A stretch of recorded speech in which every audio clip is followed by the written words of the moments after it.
Bible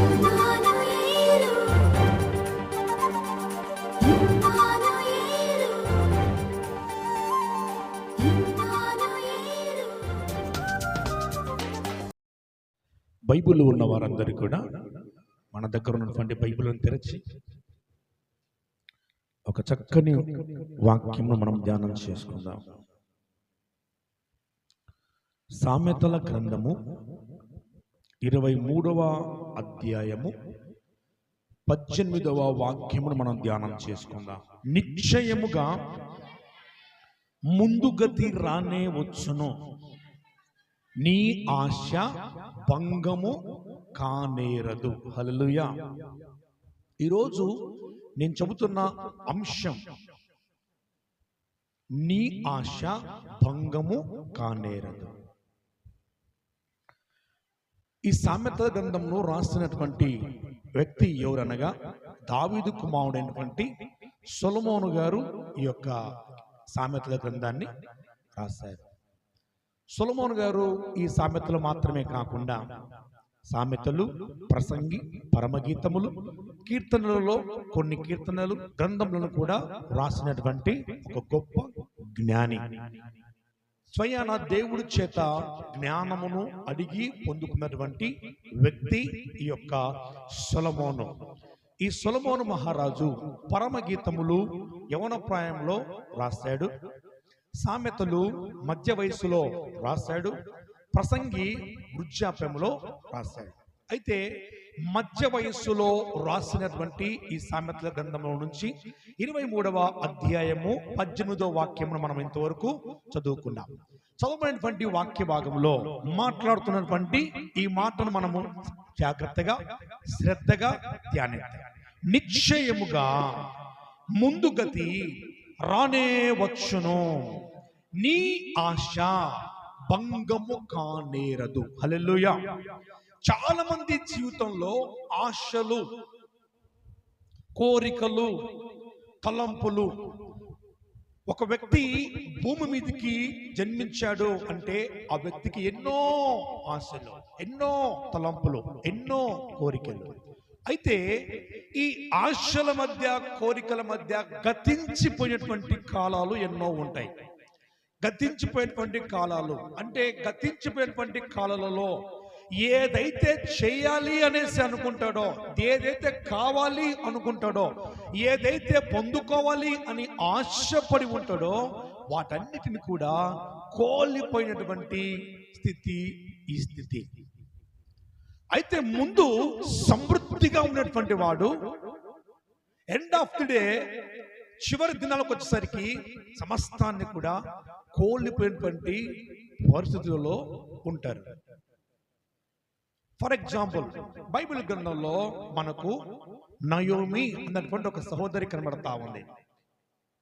ఆ సహోదరి ఋతు గ్రంథం 1వ అధ్యాయం, నేను సమృద్ధి గల దానినై వెళ్ళి తిని, యెహోవా నన్ను రిక్తురాలినిగా తిరిగి రాజేసెను. నేను సమృద్ధి గల దానిగా వెళ్ళాను. మనిషి జీవితంలో సమృద్ధిగా ఉన్నప్పుడు దేవుడు గుర్తుకు రాడు.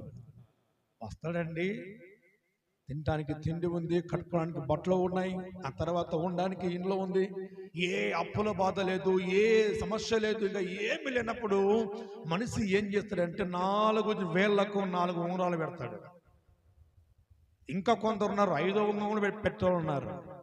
5 వేళ్లకు 5 ఉంగరాలు, ఈ 5 వేళ్లకు ఈ 5 ఉంగరాలు, మెడలో చైన్లు ఇంకా వేసుకొని బీభత్సంగా నడుస్తూ ఎవరైనా అంటే నేనే దేవుణ్ణేమో అన్నట్టుగా పలకరిస్తూ ఉంటారు. జాగ్రత్త బిడ్డలారా, దేవుడు అంటున్నాడు, ఈ యొక్క నయోమి జీవితం అట ఒకప్పుడు సమృద్ధిగా ఉంది, నాకు సమృద్ధి గల దానినే వెళ్ళాను. అంటే ఈమె జీవితంలో ఉన్న సమృద్ధి ఏంటి? భర్త, తర్వాత 2 కుమారులు.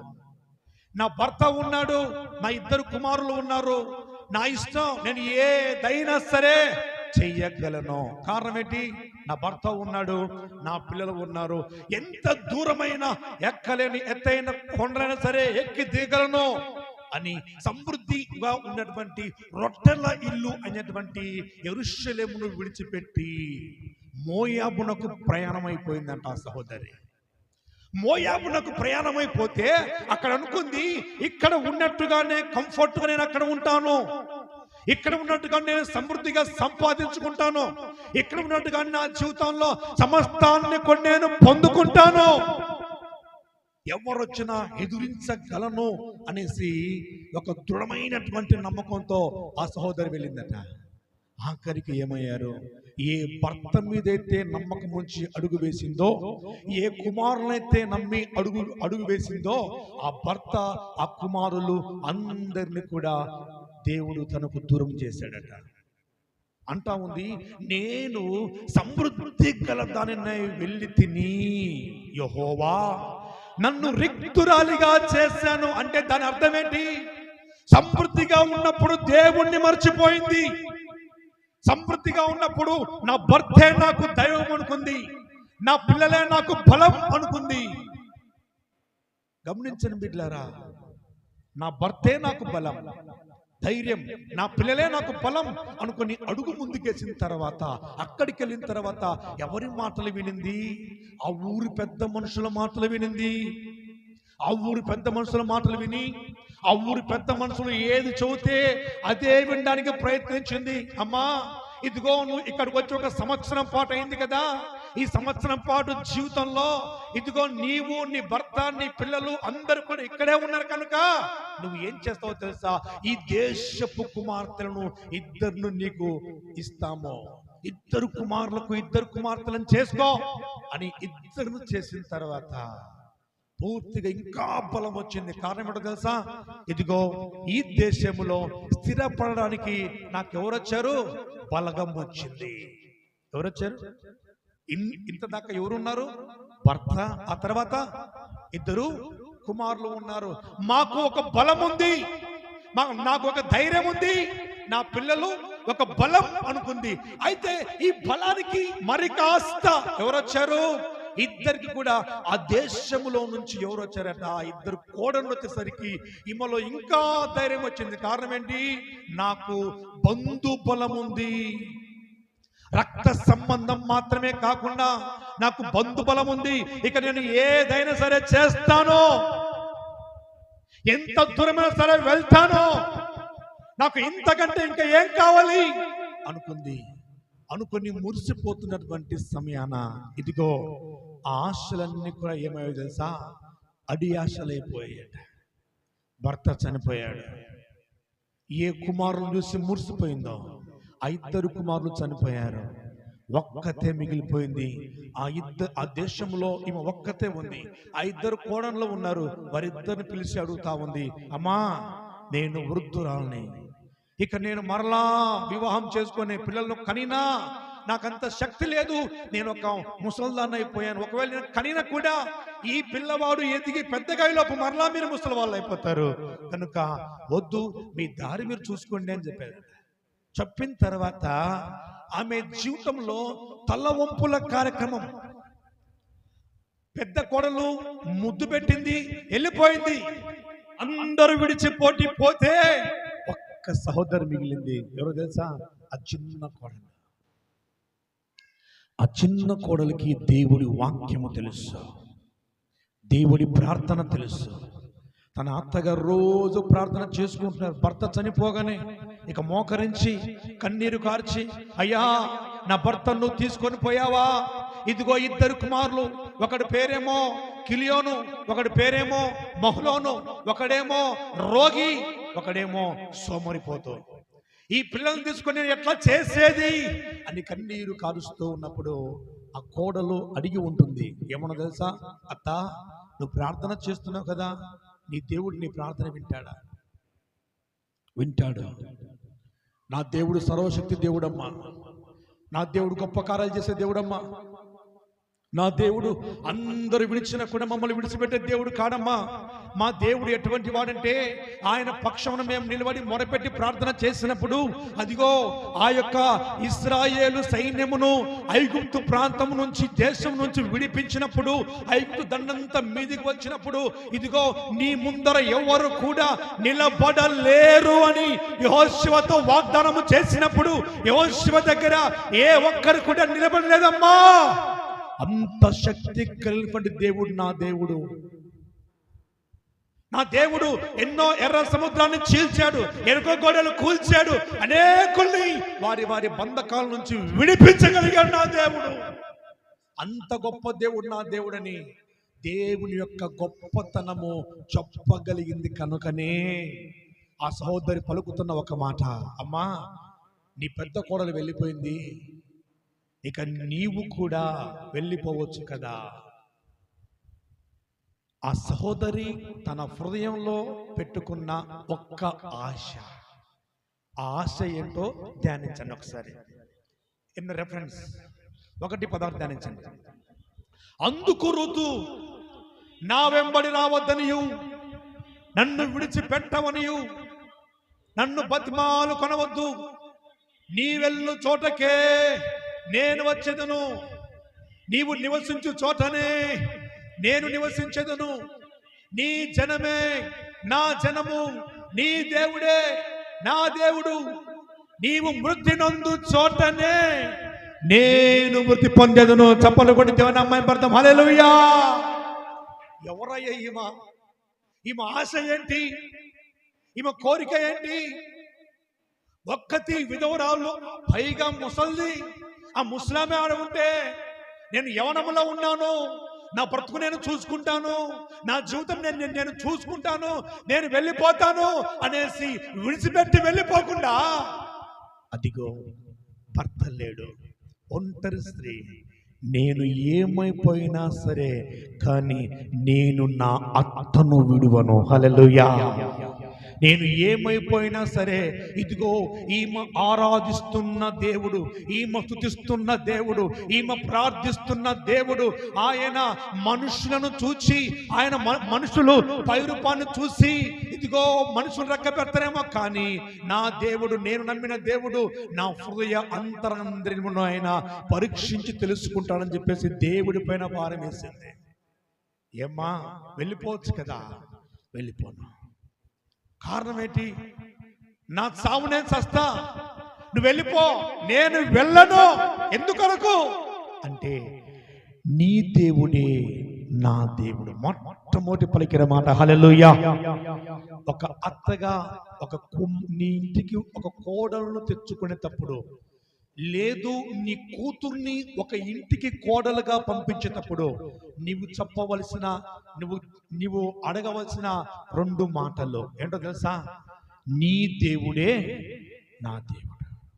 మేము యేసును నమ్మిన వారము, మేము క్రైస్తవులము, మా దేవుణ్ణి నమ్మి మా దేవుడి పైన ఆనుకొని బ్రతకగలిగే జీవితం నీలో ఉంటే మా ఇంటి కోడలుగా మేము నిన్ను తీసుకోవడానికి ఇష్టం.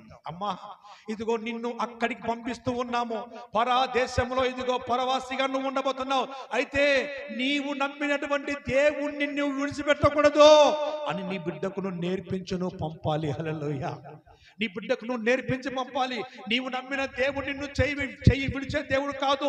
నీ కష్టములో, కన్నిటిలో, వ్యాధుల్లో, బాధల్లో, నిందల్లో, అవమానంలో అత్తగారు ఎన్ని మాటలు అన్నా ఇదిగో నువ్వు పట్టించుకోకుండా, వారి మీద నువ్వు ఆనుకోకుండా, నీవు నమ్మిన దేవుణ్ణి బట్టి నీవు మొరపెట్టి ప్రార్థించగలిగితే వారి మనస్సును దేవుడు మార్చి నీ కుటుంబాన్ని కడతాడే తప్ప వారి మాటలు, వీరి మాటలు, ఎదురింటి మాటలు, పొరిగింటి మాటలు, ఆ మాటలు, ఈ మాటలు విని నీ కుటుంబాన్ని పాడు చేసుకో మాకు. ఆఖరికి ఒక తల్లిదండ్రులుగా మా మాటలు కూడా విని నీవు నీ కుటుంబాన్ని పాడు చేసుకో మాకు. నువ్వు ఎప్పుడైతే నా ఇండ్లు దాటి ఆ ఇంట్లో అడుగు పెట్టావో నీ పేరులోనే ఉంది మాట, ఏమని? ఆడపిల్ల. ఎక్కడి పిల్లండి? అక్కడి పిల్లలు మాత్రమే. నువ్వు మా పిల్లవు కాదు, నువ్వు ప్రమాణం చేసినావు కదా. ఇదిగో దేవుని సన్నిధానంలో, సాక్షాత్తు దైవ సేవకుల సమక్షంలో, ఆ తర్వాత నీ బంధువులు, నా బంధువులు, వాళ్ళ బంధువులు అందరి సమక్షంలో నువ్వు ప్రమాణం చేశావు. ఏమని? కష్టం వచ్చినా, నష్టం వచ్చినా, వ్యాధులు వచ్చినా, బాధలు వచ్చినా, ఇబ్బందులు వచ్చినా, ఏమొచ్చినా ఇతనికి ఉందువా అంటే ఉందును అన్నావు. ఆ ప్రమాణమును బట్టి నువ్వేం చేయాలి? నీ భర్తకు నువ్వు కట్టుబడి ఉండాలి అని ఒక తల్లిగా నీవు నీ కుమార్తెకు నువ్వు చెప్పి పంపాలే గాని, ఏదన్నా తల్లి అత్తగారి ఇంట్లో ఏదైనా ఒక చిన్న గొడవ జరుగుతూనే వెంటనే అమ్మా నాకు ఈ సమస్య వచ్చిందమ్మా అనగానే వెంటనే ఫోన్ చేయగానే ఆ తల్లి ఎందుకంటారు వాళ్ళు, వచ్చాయి ఎందుకు వచ్చే చూసుకుందాం, వాళ్ళ కథ మనం తేలుద్దాం, ధన ఇడ్సు ఏమైనా చేద్దాం, వాళ్ళని కూర్చోబెట్టు, వీళ్ళని కూర్చోబెట్టు, పంచాయతీ అక్కడ పంచాయతీ ఇక్కడ పంచాయతీ కూర్చోబెట్టి నీ ఇంటి కిరీటమైనటువంటి నీ అల్లుడిని, లేదు నీ ఇంటి కిరీటమైనటువంటి నీ కోడల్ని 10 మందిలో నువ్వు నిలబెట్టి చేతులు కట్టుకునేలా చేస్తున్నావంటే నీ ఇంటి గౌరవం ఎక్కడికిందో తెలుసా? బజారుకెక్కింది. గుర్తుపెట్టుకో. నాకు తెలిసి రూతు వాళ్ళ యొక్క తల్లి తండ్రి నేర్పించిన మాటలే ఈ మాటలు. హల్లెలూయా. ఋతు యొక్క తల్లిదండ్రులు నేర్పించిన మాటలు ఈ మాటలు. అమ్మా నువ్వు పొరుగు దేశంలో ఉన్న వారిని నువ్వు చేసుకున్నావు, వారు క్రైస్తవులు, వారు నమ్మిన దేవుడు సజీవుడు. మనము ఇదిగో వారిలో నుంచే వచ్చిన వారం మోయాబులం. మోయాబీయులు అంటే శపించబడినటువంటి వారు. మోయాబీయులు అన్న మాటకు అర్థం ఏంటంటే శపించబడినటువంటి వారు. మనము శపించబడినటువంటి వారము. అయితే నీవు ఆరాధిస్తున్నటువంటి దేవుణ్ణి నీవు ఎప్పుడైతే నమ్మి ఆయన పక్షమున నిలబడితే నీ ప్రజల పక్షమున ఉన్నటువంటి ఈ శాపనమును, ఈ పాపమును, ఈ దోషమును అన్నింటిని కూడా తీసివేయగలిగిన సర్వశక్తి కలిగినటువంటి దేవుడే నీ గర్భంలో వస్తాడు అని ఆ తల్లి ఆ తండ్రి తల వంచి చెప్పారు గనక ఆ రూతు ఆ తల్లిదండ్రుల మాటకు తల వంచి తన కుటుంబాన్ని కట్టుకుంది గనక ఆమె గర్భంలో నుంచి యేసు ప్రభువారు వచ్చారు. తప్పలు కూడా దేవుని మహిమపరచు. హల్లెలూయా, హల్లెలూయా. నీ జీవితంలో, నీ కుటుంబంలో, నీ పిల్లల జీవితంలో వారికి బంగారు బాటగా అది ఉండాలంటే నువ్వు చేయవలసింది ఏంటో తెలుసా? వారికి నేర్పించే క్రమం. నీ ఆశ భంగము కానేరదు. నీ వంశము వర్ధిల్లాలంటే అటు సైడ్ నుంచి వస్తున్నటువంటి గొడవలు కాదు నువ్వు మైండ్కి ఎక్కించుకోవాల్సింది, ఆ గొడవల వెనక ఉన్న ఆశీర్వాదాన్ని చూడాలి. హల్లెలూయా. ఆ గొడవల వెనుక ఉన్నటువంటి దీవెనను నువ్వు చూడాలి. ఎందుకొరకో ఈ దీవెన, ఎందుకొరకో ఈ మాటలు, నన్ను ఇన్ని మాట్లాడుతున్నారు, ఇన్ని మాటలు నా మీద ఎత్తి పోస్తా ఉన్నారు. కారణం ఏంటి అంటే ఆ మాటలు దేవుడికి తెలీదా? 139వ కీర్తన 3వ వాక్యంలో దేవుడు అంటాడు, ఇదిగో యెహోవా నీవు నన్ను పరిశోధించి తెలుసుకొని ఉన్నావు. నేను కూర్చుందుట, నేను లేచుట నీకు తెలియను. నా మాట నా నాలుకకు రాకమునిపే అది నీకు పూర్తిగా తెలియను అని చెప్పేసి రాయబడి ఉందే. నీ దేవుడికి తెలీదా ఎవరు ఏమంటున్నారో, ఎందుకొరకు అంటున్నారో తెలుసాది? నీ ద్వారా నిన్ను పరీక్షించడానికి మాత్రమే. యెషయా గ్రంథం 42వ అధ్యాయంలో దేవుడు అంటాడు, ఇబ్బంది కొలిమిలో నేను నిన్ను పరీక్షించి తిని. ఎందుకొరకు తెలుసా? నా నామ మహిమ ఘనత కొరకు మాత్రమే అంటాడు దేవుడు. ఇబ్బంది కొలిమిలో నేను నిన్ను పరీక్షించి తిని. రూతుకు వారి తల్లి తండ్రి నేర్పించారు ఆ కాలంలో. మరి ఈ కాలంలో ఎలా ఉన్నారు కోడల్లో?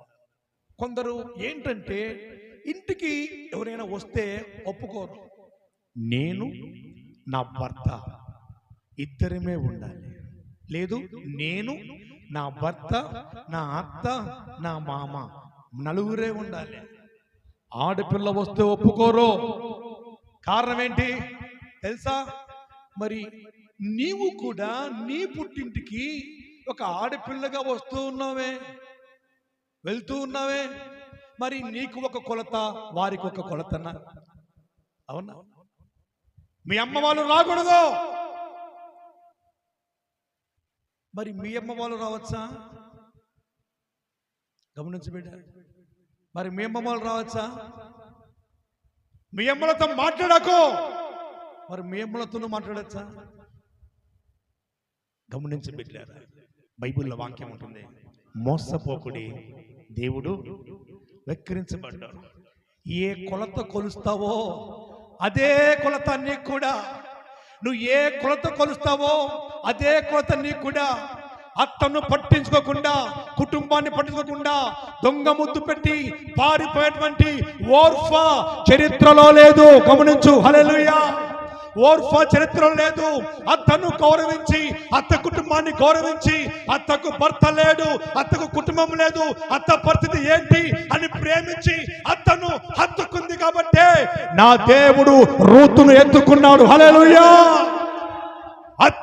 అత్తను ఒకవేళ ఆ రూతు హత్తుకోకపోయింటే యేసు ప్రభు యొక్క వంశావళి లిస్టులో రూతు పేరు ఉండేదే కాదు. ఈ వాక్యం అంటున్న ప్రియ దేవుని బిడ్డలారా, నీ ఆశ భంగము కానేరదు. నువ్వు అనుకుంటున్నావా బిడ్డ, కన్నీరు కాలుస్తున్నావా? ఈ వాక్యం ఎవరికో దేవుడిని మాట్లాడుతూ ఉన్నాడు. కన్నీరు కాలుతున్నారు, రోజులు రాత్రుల్లో నిద్ర లేక, అయ్యో నా కుటుంబం ఎందుకు ఇలాగైపోయింది, నా జీవితం ఎందుకు ఇలాగైపోయింది, నా బ్రతుకు ఎందుకు ఇలాగైపోయింది, నేను ఒంటరిదాన్ని అయిపోయాను, ఇదిగో నా కొడుకు ఒంటరివాడైపోయాడు, ఇదిగో నా కోడలు ఒంటరైపోయింది, నా కుటుంబం, నా భర్త ఒంటరివాడైపోయాడు, నా జీవితం ఏంటి ఇలాగైపోయింది. హత్తుకునేవారు లేరు. నువ్వు దేవుణ్ణి హత్తుకోకపోతే దేవుడు నిన్ను ఏమెత్తుకుంటాడు? అవునా? నేను దేవుడు ఏమెత్తుకుంటాడు? ఎంత చదువు ఉంటే ఏమి లాభము, ఎంత విద్య ఉంటే ఏమి లాభము, ఎంత టాలెంట్ ఉంటే ఏమి లాభము, ఎంత మనసు ఉంటే ఏమి లాభము, ఎంత బలము, ఎంత బలగము ఉంటే ఏ లాభం? రూతు దేవుని కొరకు, తన అత్త కొరకు, తన బంధువులను, రక్త సంబంధులను అందరిని విడిచిపెట్టి, తన దేశం నుంచి విడిచిపెట్టి యెరూషలేమునకు అడుగు పెట్టింది. అదిగో ఆ దేశపు భూస్వాములలో, ఆ దేశపు ధనవంతులలో ఒకటి భార్యగా మరలా దేవుడు ఆ నిరీక్షణను సిగ్గుపరచలేదు. హల్లెలూయా, హల్లెలూయా. నీ దేవుడు నీ నిరీక్షణను సిగ్గుపరచే దేవుడు కాడు. నీ ఆశను భంగం పరిచే దేవుడు కాడు. అందుకే ఈ ఉదయకాలంలో దేవుడు అంటున్నాడు, నిశ్చయముగా నీ ముందు గతి రానే వస్తుంది. ముందు నీవు నీ తల్లిదండ్రుల దగ్గర ఎలాగైతే ఉందో రూతు, ఏ లోపము లేకుండా, ఏ కష్టం లేకుండా, ఏ కన్నీరు లేకుండా అందరూ మంచిగా ప్రేమగా చూసుకుంటూ ఉన్నారు, మరలా భర్త గారింటి దగ్గర కూడా అంతే ప్రేమ, అంతే గౌరవము, అంతే కృప. ఎక్కడో లేదని నువ్వు ఏది కొలుస్తావో అదే కొలవబడతావు. ఈ నిరీక్షణ అనగా ఈ యొక్క ఆశ భంగము కాకుండా ఉండాలంటే ఏమి చేయాలి? ఒక్క మాట చెప్పు, నేను ముగిస్తాను. హెబ్రీయులకు రాసిన పత్రిక 6వ అధ్యాయము 19వ వాక్యం ధ్యానం చేసుకుందాం. నిరీక్షణ అనగా విశ్వాసం. నిశ్చయముగా మా స్థిరమునై మన ఆత్మకు లంగరు వలె ఉండి తెర లోపల ప్రవేశిస్తూ ఉందంట. ఓడ అనగా జీవితము. ఓడ ఎంత పెద్దగా ఉంటే, లంగరు అంటే మీకు అర్థం కాకపోవచ్చు కానీ పునాది. ఒక ఇంటికి పునాది వేసేటప్పుడు పునాది తక్కువ వేసి మీ ఇండ్ల మీద ఇండ్లు, మిద్దెల మీద మిద్దెలు కడతా ఉంటే ఆ పునాది ఉంటుందా? ఉండదు, పడిపోతుంది. ఏ విధంగా అది ఆ విధంగా పడిపోతుందో అలాగే మన నిరీక్షణ కూడా ఆత్మకు ఒక లంగరు వలె ఉండాలంట. సాతాను మన ఆత్మను భంగము చేయుటానికి, లంగరు వలె ఉన్న మన ఆత్మను కొట్టడానికి సిద్ధపడతాడంట సాతానుడు. లంగరు వలె మన విశ్వాసములో మనలను పడగొట్టడానికి సాతానుడు బహుబలముగా ప్లాన్ చేస్తాడంట. ఆ ప్లాన్ చేస్తున్నటువంటి ఆ ప్లాన్ల నుంచి మనం ఏం కావాలంట? విడుదల పొందుకోవాలంట. విడుదల పొందుకోవాలంటే ఏం చేయాలి? అదే రోమీయులకు రాసిన పత్రిక 5వ అధ్యాయము 5వ వాక్యంలో అక్కడ రాస్తూ ఉన్నాడు, చూద్దాము. ఈ నిరీక్షణ మనం సిగ్గుపరచదు, మనకు అనుగ్రహింపబడిన పరిశుద్ధాత్మ ద్వారా దేవుని ప్రేమ మన హృదయములలో కుమ్మరించబడుచున్నది. హల్లెలూయా. ఎప్పుడైతే ఈ నిరీక్షణ స్థిరంగా ఉంటుందో అప్పుడు నీవు సిగ్గుపడవు. రూతు సిగ్గుపడలేదు. నయోమి అంటా ఉంది, ఏమన్నా తెలుసా? ఇందాక మనం చదువుకున్నాం, ఇదిగో సర్వశక్తుడు నాకు మహా దుఃఖంలో కలగజేశాడు, కానీ ఋతు అంటా ఉంది ఆ దుఃఖంలోనే గొప్ప ఆశీర్వాదం ఉంది అని చెప్పేసి. హల్లెలూయా. ఈ నిరీక్షణ మనలను సిగ్గుపరచదు. ఎప్పుడైతే ఈ నిరీక్షణను స్థిరంగా ఉంటావో, ఈ స్థిరంగా ఉండాలంటే చేయవలసింది ఏంటో తెలుసా? పరిశుద్ధాత్మ ద్వారా దేవుని ప్రేమ మన హృదయంలో కుమ్మరించబడాలి. దేవుడు నీకు ఇచ్చినటువంటి నిరీక్షణను, దేవుడు నీకు ఇచ్చినటువంటి విశ్వాసములో నీవు సిగ్గుపడకుండా ఉండాలంటే చేయవలసిన రెండవ కార్యం ఏంటో తెలుసా? ప్రేమ. దేవుని ప్రేమ నీ హృదయంలో కుమ్మరించబడాలి. దేవుడి ప్రేమ నీ హృదయంలో కుమ్మరించబడకుండా ఎంత ప్రార్థనలు చేసినా అవి దేవుడి సన్నిధికి వెళ్ళవు. ఎన్ని పాటలు పాడినా అవి దేవుడి సన్నిధికి వెళ్ళవు. ఎంత వాక్యాన్ని బోధించినా అది ప్రజల హృదయాన్ని మార్చలేదు. ఎంత నీవు దేవుడి సన్నిధిలో మొరపెట్టి గట్టిగా భాషలతో మాట్లాడినా అవి అంగీకరించవు. కారణం ఏంటో తెలుసా? ఒకసారి చూద్దాం. ఇదొక్కటి చెప్పి నేను ముగిస్తాను. 1 కొరింథీ 13వ అధ్యాయం మొదటి నుంచి కొన్ని వాక్యాలు. 13వ అధ్యాయం మొదటి నుంచి కొన్ని వాక్యాలు. మనుషుల భాషలతోనూ దేవదూతల భాషలతోనూ నేను మాట్లాడినను, ప్రేమ లేని వాడనైతే బ్రోగెడు కంచును గనగనలాడు తాళమునై ఉండును.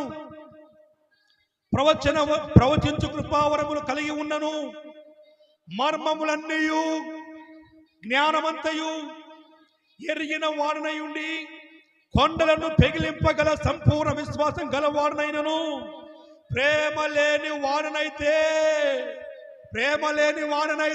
చెప్పాలి వ్యర్థులను. ఏంటి మామూలు మాటలు అనుకుంటున్నారా? మాటలు మనుషుల భాషలో అంటే ఇంగ్లీష్ నాకు వస్తుంది, హిందీ నాకు వస్తుంది, తెలుగు నాకు వస్తుంది, తమిళం నాకు వస్తుంది, కన్నడ నాకు వస్తుంది, ఒరియా నాకు వస్తుంది. ఎన్ని భాషలు నీకు వచ్చిన ప్రేమ లేకపోతే ఏం లాభం? నీతో మాట్లాడే వాళ్ళు లేకపోతే ఏం లాభం? అవునా? దేవదూతల భాషలు, అన్ని భాషలు కూర్చొని గట్టిగా ఓ అది ఇది డామ్ డుమ్ డుసు కూడా ఏం లాభం? ప్రవచించు కృపావరములు కలిగి మర్మములన్నీయు జ్ఞానమంతయు ఎరిగిన వాడవైనను, కొండలను పెగిలింపగల పరిపూర్ణ విశ్వాసం గలవాడవైనను, ప్రేమ లేని వాడవైతే నేను వ్యర్థులను. ప్రేమ లేని వాడవైతే వ్యర్థుడవు. ఎన్ని భాషలు మాట్లాడినా, ఎన్ని ప్రార్థనలు చేసినా, ఎన్ని అద్భుతాలు చేసినా, ఎంత చేసినా కూడా నీలో ప్రేమ లేకపోతే వ్యర్థుడవు. నీవు పనికిరానివాడు. డమ్మి పీసది, చైనా పీసది, పనికిరావు దేవుని దృష్టిలో. 3వ వాక్యంలో ధ్యానించండి. బీదల పోషణకై నా ఆస్తి అంతయు ఇచ్చి కాల్చబడుటకు నా శరీరమును అప్పగించినను, ప్రేమ లేని వాడనైతే ప్రయోజనమేమీ లేదు. హల్లెలూయా. బీదల పోషణకై నా ఆస్తంతా అప్పగిస్తా. ఎవరికి? పేదవారికి. వారి పోషణ నిమిత్తము నా ఆస్తంతా అప్పగిస్తా. దేవుడి కొరకు నేను సావనైనా సస్తా, కానీ వేరే దాన్ని నేను ఒప్పుకోను, వేరే వారికి నేను మొక్కను అని అంత త్యాగం చేసినా నీ ఎదుట కనబడుతున్న సహోదరుని ప్రేమించకపోతే కనబడే దేవుని నువ్వేం ప్రేమిస్తావు? వ్యర్థమే కదా. 4వ వాక్యం వ్యర్థమే కదా. ప్రేమ ఎటువంటిదంట? భక్తుడు రాస్తా ఉన్నాడు. ప్రేమ ఎటువంటిదంట? ప్రేమ దీర్ఘకాలము సహించును, దయ చూపించును, ప్రేమ మత్సరపడదు, ప్రేమ డంబముగా ప్రవర్తించదు, అది ఉప్పొంగదు, అమర్యాదగా నడవదు, స్వప్రయోజనమును విచారించుకొనదు, త్వరగా కోపపడదు, అపకారములను మనస్సులో ఎక్కడంట? నువ్వు సత్యంత వరకు ఎవరన్నా నిన్ను అన్నమాట పెట్టుకో ఉండు, పరలోకానికి నువ్వు 100% నేను రాసిస్తా. ఈ లోకంలో నేను ఉన్నన్నాళ్ళు నేను రాసిస్తా. పరలోకంలో దేవుని దగ్గర కలుద్దాం. ఆడ కూడా దేవుడు అంటారు, ఎవరినైనా నువ్వు రాయించిన మాట ఇదిగో, ఎక్కడైతే మాట్లాడతావు ఆ మాట దేవుడు అంటాడు, ఇదిగో నువ్వు ఫలానా టైంలో ఫలానా దగ్గర ఈ వ్యక్తి గురించి రాసిచ్చావు, ఈ మాట ఉంది, వీడికి పరలోక రాజ్యం లేదు అంటాడు. కారణం ఏంటి? కారణం ఏంటి? మాట. ఆ మాట అన్నారు నన్ను, నేను క్షమించను, సహించను. ఆ మాట పెట్టుకొని చచ్చిపో. దేవుడు అంటాడు పైన, ఏమో తెలుసా, ఎందుకు వచ్చినావా ఇక్కడికి అంటే, ఇదిగో అయ్యా నన్ను ఆ మాట నిందయ్యా అన్నావు కదా, క్షమించినావా? క్షమించలేకపోతే నువ్వు ఒక వ్యక్తివేనా, ఒక దైవ సేవకుడువేనా, ఒక దైవ సేవకురాలివేనా, ఒక విశ్వాసవేనా, ఒక మనిషివేనా నువ్వు అసలు? అలాగంటే నీ దేవుడు నువ్వు ఎన్నిసార్లు క్షమించకుండా వదిలేయాల్సిందో. ఎన్నో పాపాలు చేసావు, ఎన్నో దుర్మార్గమైన పనులు చేసావు, ఎన్నో దేవుణ్ణి వేధించావు, పలుమార్లు వేధించావు, పలుమార్లు బాధించావు, పలుమార్లు ఆయనను హింస పెట్టావు. హెబ్రీ రాసిన పత్రిక 6వ అధ్యాయం 3వ వాక్యం దేవుడు అంటాడు, ఏంటో తెలుసా, బాహాటముగా. ఏంటి? ఒక ఎదుట కనబడుతున్న ఒక మనిషి నిన్ను ఏదైనా ఒక మాట అన్నప్పుడు ఆ మాటను దేవుడు అంటాడు, నీ కోపము ఉదయం వరకు సూర్యుడు అస్తమించే వరకు మాత్రమే ఉండాలి. మరలా ఏముండాలి? క్లీన్ అయిపోవాలి. అప్పుడే నీకు ఆశీర్వాదం. అలా కాకుండా నువ్వు దాన్నే పట్టుకొని వాన్నే పట్టుకొని వాళ్ళనే పట్టుకొని ఇలాగంటే నీ దేవుని యొక్క గాయాన్ని రేపుతా ఉన్నావు. ఆ రోజు యూదులు తెలుసో తెలియకనో యేసు ప్రభువుని హింసించారు, వారు శిలువకు వేశారు. కానీ ఈ రోజు మనుష్య కుమారుణ్ణి బాహాటముగా అవమానపరుస్తున్నావే, బాహాటముగా శిక్షిస్తా ఉన్నావే. నువ్వు ఏం బోధిస్తావు? నువ్వు ఏం మాట్లాడతావు?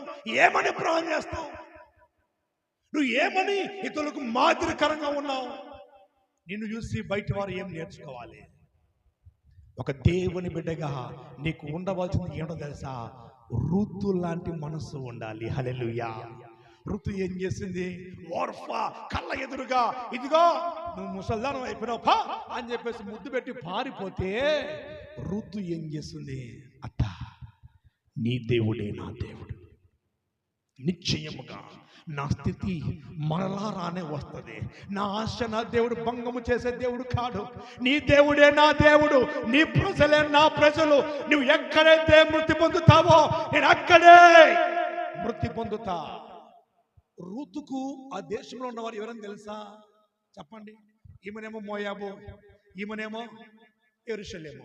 ఇక్కడ వాళ్ళు అక్కడ కనీసం ఒక్క మాట చెబుతా, ఋతుకు వీరి భాష ఏది మాట్లాడతారో ఆ భాష కూడా తెలీదు, వారి అలవాట్లు కూడా తెలీదు, వారి అలవాట్లు ఎలా ఉంటాయో తెలీదు, వారు ఏం చేస్తారో తెలీదు, ఎలా బ్రతుకుతారో తెలీదు, వారి యొక్క ఆచారాలు ఏంటో కూడా తెలీదు.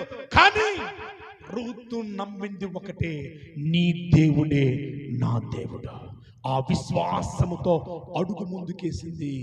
దేవుణ్ణి ఆమె హత్తుకుంది, దేవుడు ఆమెను ఎత్తుకున్నాడు. హల్లెలూయా, హల్లెలూయా. ఋతు గర్భంలో ఎటువంటి వారు వచ్చారో తెలుసా? ఋతు గర్భంలో ఒకసారి చూద్దాం. ఋతు గ్రంథము తెరవండి ఒకసారి. చివరి అధ్యాయము చివరి మాటలు ధ్యానించండి. బోయజు ఓబేదును కనెను, ఓబేదు యెష్షయిని కనెను, యెష్షయి దావీదును కనెను. హల్లెలూయా. బోయజు అనగా రూతు యొక్క భర్త. ఎవరిని కన్నాడు? ఓబేదును కన్నాడు. అంటే ఓబేదు రూతుకి ఏమవుతాడు? కొడుకెత్తాడు. ఈ రూతు యొక్క మనమడెవరు? యెష్షయి. యెష్షయి యొక్క కొడుకెవరు? దావీదు. అంటే రూతు యొక్క మనమడే రాజైన దావీదు. హల్లెలూయా. రూతు యొక్క మనమడే రాజైన దావీదు. ఇప్పుడు ఆ మత్తయి సువార్త 1వ అధ్యాయము 1వ వాక్యం ధ్యానించండి. అబ్రహాము కుమారుడు దావీదు కుమారుడైన యేసుక్రీస్తు వంశావళి. హల్లెలూయా. అబ్రహాము కుమారుడైనటువంటి దావీదు కుమారుడైన యేసుక్రీస్తు వంశావళి. 5వ వాక్యం దానితో ఒకసారి. 5వ వాక్యం. నయస్సోను షల్మానును కనెను. షల్మాను రాహాబునందు బోయాజును కనెను. బోయాజు రూతునందు ఓబేదును కనెను. ఓబేదు రాజైన యెషయి రాజైన దావీదును కనెను. హల్లెలూయా. ఈయన ఎవరి కొడుకు? యేసయ్య. ఇంత కృప, ఇంత ధన్యత రూతుకు దేవుడు ఇచ్చాడంటే రూతు చేసిన ఒకటే ఒక కార్యం. తనలో ఉన్న మలినము, తనలో ఉన్న పాపం, తనలో ఉన్న ద్వేషం, తనలో ఉన్న బంధువులు, రక్త సంబంధులు సమస్తాన్ని విడిచిపెట్టి, తన గత జీవితాన్ని మరచిపెట్టి, నీ దేవుడే నా దేవుడు అంటూ దేవుడి మీద ఆనుకొని అత్తగారి కుటుంబం అయినటువంటి నయోమి కుటుంబాన్ని హత్తుకొని, ఆ నయోమి కుటుంబంలో నుంచి నయోమి యొక్క బంధువు అయినటువంటి బోయాజును వివాహం చేసుకుంది కనుక ఆ బోయాజు ఓబేదును కన్నాడు. ఓబేదు యెషయిని కన్నాడు. యెషయి దావీదును కన్నాడు. దావీదు కుమారుడైనటువంటి యేసుక్రీస్తుకు జన్మము తన గర్భంలో రావటానికి ప్రధాన కారణమైంది. హల్లెలూయా. నీ స్థితి, నీ గత స్థితి నీకు మరలా రానే వస్తా ఉంది. నీ ఆశ భంగము కానేరదు.